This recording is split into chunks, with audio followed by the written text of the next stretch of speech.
Hey guys! Enjoying our reaction videos? If you are, please click the link to the reacted video in the description and show the creator lots of support. Thanks guys! You're just gonna die in the end. Okay guys, here comes a vid I'm really looking forward to.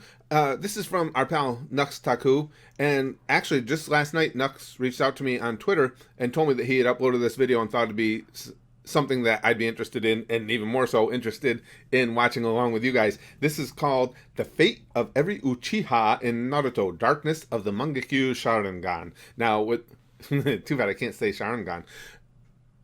Given that title, you know goddamn well I need to see this. I was fascinated immediately. I love the way Nux breaks these videos down, and not only do I get insight because he's much better at analyzing this stuff than am I, but I just like, as most of all of you guys do too, I just really like his delivery and the way he puts everything together. I'm amped to see this one. Now, the link to this video, of course, is in the description, as they always are.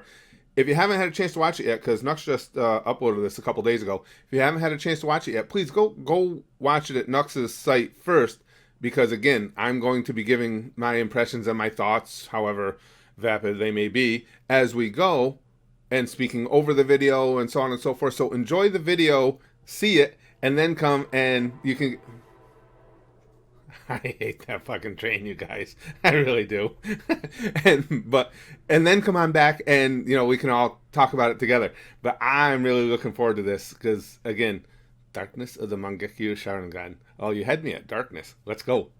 The high points in all of Naruto for me is its rich history. So many long-running shonen that people like to compare to one another have very different qualities of world building that make them great. In One Piece, to quote my friend Taki, geography is everything. For me, the appeal of My Hero Academia's world is the development of the society they inhabit, but no other series to my recollection truly builds its world through history and historical events like Naruto does. Now don't get me wrong, I ain't no history buff. I hated history in high school. Granted, it was Canadian history, and frankly, nothing ever happened in Canada. But Naruto uses its history to build Hold on. Look at that. No, that's pretty good. That's harsh. The poor Canadians were like, yeah, we didn't really have an awful lot going on. I like that, but again, I already like the intro. It makes a really good point. As far as world building and the history of the world, yeah, it would definitely be difficult to compare to Naruto. But Naruto uses its history to build its world in a fascinating way. It makes you feel like part of the world, and even smaller events that take place over the course of the series carry so much more weight because of it.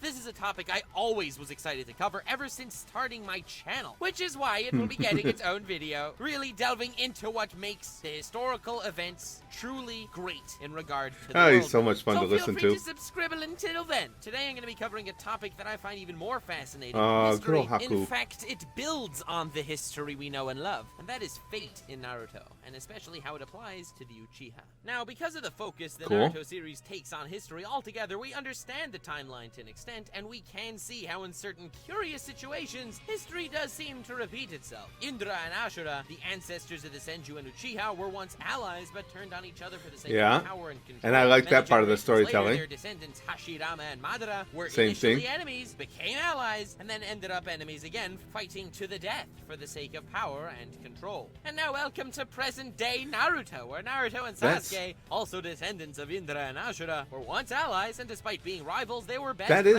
At its core, each other bitterly. The first time for power, and the what makes Naruto's storytelling so compelling, I think, aren't only descendants but freaking reincarnations of Indra and Ashura. So absolutely none of this is random. There's obviously some kind of fate at play. The only difference between the generations are that Hashirama, Madara, Indra, and Ashura never reconciled, while Naruto and Sasuke did, making them the chosen ones, quote unquote, and the main characters in not only our story but in the history of what makes the world go round? Peace to the Ninja Nations, Hashirama cells.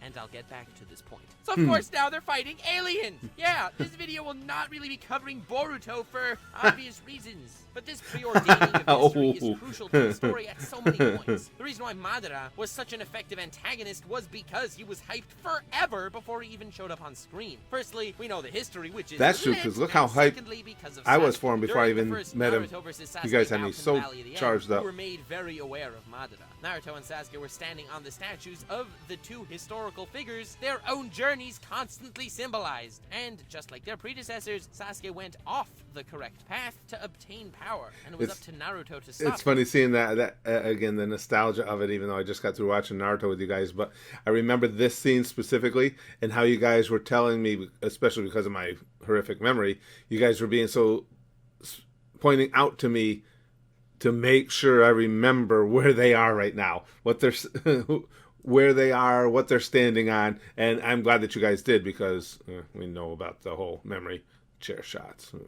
And just like their predecessors, Sasuke went off the correct path to obtain power, and it was up to Naruto to stop him, just like Hashirama had to stop pull Madara. him back so in. Madara returned again. Thematically, he could not remain the final antagonist, no matter how much we wish he could have been. So while that was great in hyping Madara as an antagonist, it was even better in developing Sasuke, watching him follow the path of his wayward ancestor. There's a creepy theme of destiny lining the events of Naruto's history, especially putting the Ashura side against the Indra side, where the Uchiha seem to always be on the evil side of the spectrum, and that's not by chance at all. The techniques that seem to line the Senju side are generally positive or protective in some shape or form. Naruto can regenerate and heal anyone's wounds, cool. That's a even cool mortal look, injuries, or a and cool Hashirama's the king in that area. Hashirama Cell's cloned the Zetsu army, gave Naruto a new assertion. arm, enhanced Madara, saved Obito, allows use of the Kodo Amatsukami daily instead of once in 10 years. Hashirama Cells is literally the trump card of Naruto to save the plot, where otherwise it would make no sense. The technique inbred to the Uchiha side is the Sharingan, where each of the vast arsenal of Sharingan jutsu causes destruction in the mental or the physical. A complete opposite, but it gets even worse. Naruto was only able to reach the next levels in his power through Sage Mode, bonding with nature, or Chakra Mode, bonding with and befriending his literal inner demon. The Sharingan only evolves through suffering and betrayal, also a complete opposite to the Senju side of fate. It's an inborn trait to this malicious dojutsu that to unlock its Mangekyou power, one must suffer the loss on the level of killing one's best friend with their own hand. And to perfect it, one must also have a brother that does so, and then must steal his eyes and then must steal, with them. Yeah. These are the rules to the damn power, fam. It's in the Uchiha's genes that everything they do about the not Uchiha have the is dark. He ability makes to live a happy, a wholesome good life point. and also reach their potential. What kind of cruel, twisted fate is that? To be and that's let alone the constant ethical a successful paradox Uchiha, of existence they find themselves in, with a constant you gotta nag experience of lots of betraying darkness. and eradicating the lives of their brother and best friends in the back of their minds. That's just not a fair position to be born into. To look at things from the perspective of fate and destiny, both of these things are by definition not fair. But that's the cruel fact of their reality, and I will get back to that topic in a moment. Once I'm on the topic of the Mangekyou Sharingan and how sorrow is infused in its creation, as we know, it's freaking broken. Every single Mangekyou technique is a tip-top tier of jutsus. To quote my boy Swag Kage, who's low-key a freaking genius, an absolute mad lad extraordinaire, borderline honorary OP Isekai Uchiha clan member, who I meme about, but low-key also respect, because he's freaking right about everything. I've come to realize that even when he says something with no proof to what he's saying, in eventuality, he'll end up right. That is the secret power of the swag. Okay, that was enough. But to quote one of the top 5 Kages of all time, Mangekyou abilities, like all of them, could each be individual entries on this list. Especially Kamui, which makes you completely untouchable and also lets you teleport things and people into your own little pocket. The swag crossover episode. Tsukuyomi, unstoppable genjutsu. Kodomatsukami, unstoppable genjutsu. Amaterasu, it's a flame that you can't extinguish no matter what you do. And then you can summon this. Link in the description. But basically, the Mangekyou has a ridiculously massive and diverse move pool of wicked broken jutsus. And the Uchiha clan also has Madara, which basically gives them infinite bonus points. I love that. I'm still on that Crollo high. But weird as it is, if you make a list of the that top little 20 homage to jutsus swag ever, in there, that's and cool. half of them are different freaking Mangekyou moves. That's nuts. Or so one may think. There's an interesting point in this fated Uchiha The tragedy tracking is that's off on that often VCR. overlooked. Not by everyone, needless to say. Some realized it. One guy at Gandalf Monkey on Twitter pointed it out to me as a cool standalone phenomenon, but attached to this greater picture of the fate of every Uchiha clan member, it becomes something a little more foreboding.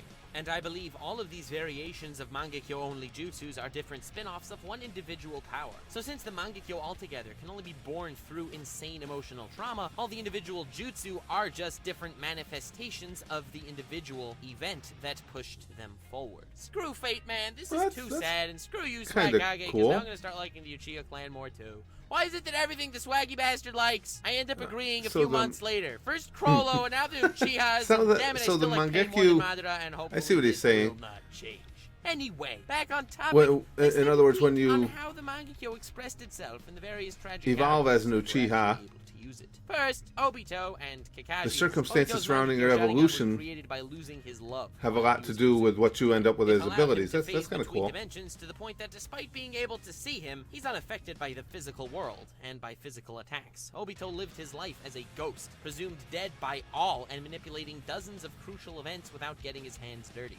The Blood Mist Village, Obito. The Akatsuki supposedly run by Pain, Obito. Claiming the identity of a deceased Madara to declare war on the world, Obito. He seems to not exist in the story for the longest time, but he's actually everywhere doing everything. Kinda like Lord Twigo once you think about it, just not to that extent, but that is for another video. Kakashi's Mangekyou Sharingan also watching as Rin's life disappeared, where he blamed himself, and the power he obtained was an ability where everything he looks at disappears from reality, just like everyone important to him disappeared before his eyes in his past. His father, Obito, Rin, his sensei, and his disciple Sasuke.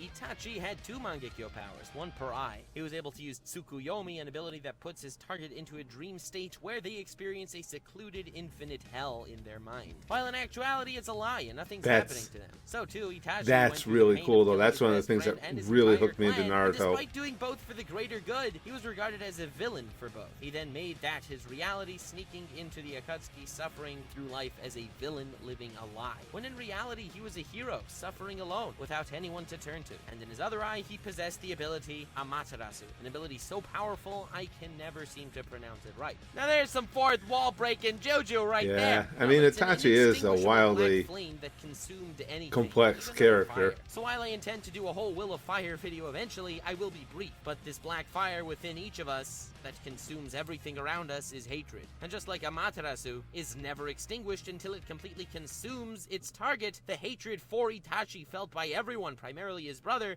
is never extinguished until his life burns out. And that's when the hatred ceases as well. Because the truth of his life is only then revealed exposed, to Sasuke and later Naruto and Kakashi by Tobi after Itachi's death. Similarly, Sasuke possessed the Amaterasu in one eye kind as of well. Again, tragic life Itachi led. Carried along with him his entire life. First one to observe Itachi's death, only to discover that his anger was misplaced all along. So the ability of Sasuke's other Mangekyou was the ability Inferno style, to control and manipulate those monstrous flames at will, twisting his anger then against the village and again against Madara later, controlling the power that was consuming him his whole life. And I will get back to Sasuke in a moment. God damn, this Uchiha is a great breakdown, Boruto's dad, as son usual. spin-off anime that people claim to be canon was experimented on and created to be a weapon. So too his Mangekyou allowed him to telekinetically control weapons. Pretty lame backstory, pretty lame power for a pretty lame sequel, but it follows the theme. Shisui Uchiha is a freaking fascinating character that doesn't get enough credit in my personal opinion. All we know about him is his Kodo Amatsukami, and we don't know how he got it. I was going to say, Kodo we don't know Amatsukami very is much one about of my Shisui. favorite Genjutsu styles in Naruto because it places an unstoppable Genjutsu on anyone from any distance. But what's really cool is it doesn't inflict mental pain like Tsukuyomi or immobilize them like Tayuya of the Sound 4. But the target of the Kodo Amatsukami is placed under a subtle Genjutsu without realizing anything even took place. God damn, that's true. Changes their courses of action and intentions, like the Fourth Raikage choosing Danzo to be the alliance leader, or Kabuto freeing Itachi from the Edo Tensei mind control. Extremely powerful and essential, despite the caster not being present and despite going unnoticed. So too, Shisui's role in the Naruto story is essential to history, even though he was killed before even the Uchiha massacre. It led to Itachi unlocking the Mangekyou When you and everything that step back and allow somebody to really break this stuff down for you and look at things from a different perspective. Obtaining a second Sharingan, which he needed for Izanagi or he would have been killed by Konan. But most of all, it was his eye that Itachi used in the war against Kabuto, teaming up with Naruto and B against Ito Nagato, where Naruto and B would have both been killed otherwise. He stopped the Edo Tensei altogether, which in turn freed Orochimaru, who knew how to revive the Hokage, and so on. None of these massive advancements are attributed to Shisui, despite him being metaphorically far away, but extremely instrumental in all. Wow, that's and cool. Madara, who also had a Mangekyou, but the power was not revealed in the anime. I got a new respect for Shisui movie. He had a time-distorting power, and his legacy and planning did live on past the boundary of time until his return. Every Uchiha I've mentioned had a terrible life mirroring their birthright jutsu, as if it's fated as such. The only one who had a semblance of a normal life was post-Shippuden Sasuke. He had a kid, Sakura at home, his pal Naruto having secret meetings with him in the woods to, you know, talk about things. He's not suffering, really, but the big difference is he's an ally of Naruto's. He finally teamed up with his fated rival and managed to beat his destiny of suffering. This fate that afflicted the Uchiha clan since the squabble of Indra and Ashura finally broke. I gotta admit, these thematically at this Boruto sequences are really interesting love to the me. role the Uchiha clan took in Naruto, and I feel bad for them because just being an Uchiha destines them to an eventual life of anguish. Whereas Yeah, being really. on the Senju spectrum seems to be just the opposite, and this is evident down to the core of their Fuck off, individual Chain. unique jutsu. The fact that Naruto and Sasuke are reincarnations of Indra and Ashura alone brings fate into play, and I found it to be a fascinating theme in the entire series, especially regarding the Uchiha and the darkness of the Sharingan, as well as the opposite scene in Naruto and what happens when they finally, after so many generations, actually work together and finally defeat fate.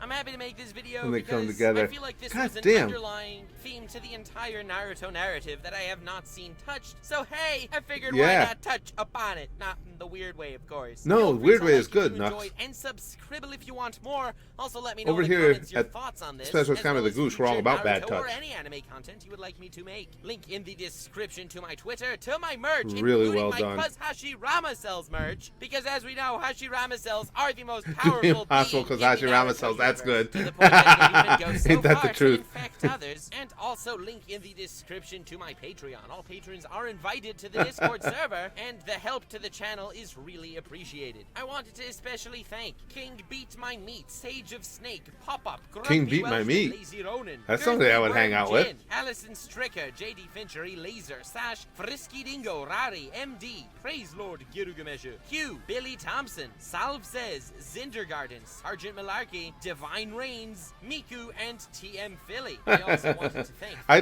can just sit here and watch these clips Anthony forever. Booth, Large Blab, Cream My Pancake, Portland Doing, Zombie Misha, Tea Kui, and the God Usopp Rain, Tyler Schumacher, Dark Element, Sunny Parks, damn. and Maurice Luis Dreyfus, whose name I pronounced wrong in every single video, just like a Matsudasu. So remember, fam, change your fate. It's doable. That was Assuming some it serious exists, ground of and course. pound. And remember to stay weird, fam. That was really, really well. God damn, I just love Nux's videos. Nux and Swag, I mean, in fairness, Swaikage as well. It's just, again, and I give full props to that, so much better at breaking things down than am I, and so much better at seeing inside of every plot line, of every storyline. I just, that was fascinating. It almost makes you, I mean, not that wasn't an ever-present thought anyway, but it really drives home how tragic the Uchihas are by design, by lineage. I mean, there's something like this really points out how they're pretty much fucked from birth. No matter how you slice it, it's going to be a dark, creepy road just because of the way the whole clan is laid out, and both the coveting of, or both the coming into having the Sharingan, and then dealing with the effects of possessing the Sharingan. It's just a dark art, I guess. That was, again, really well done. Really well done. Real awesome video, Nux. Thanks for giving me a heads up that it was out there. This is good shit. Anything, again, guys, Nux, Swag, they're both really great to us, allowing us to react to their videos. Any more of theirs that to me, they're probably all must-sees, but that stand up out and above for you guys, let me know what ones they are. I'm probably going to, because I did spend so much time giving my reaction and talking this, I'm going to go watch that over again to see if maybe I can make the chair shot addled brain retain a lot of it.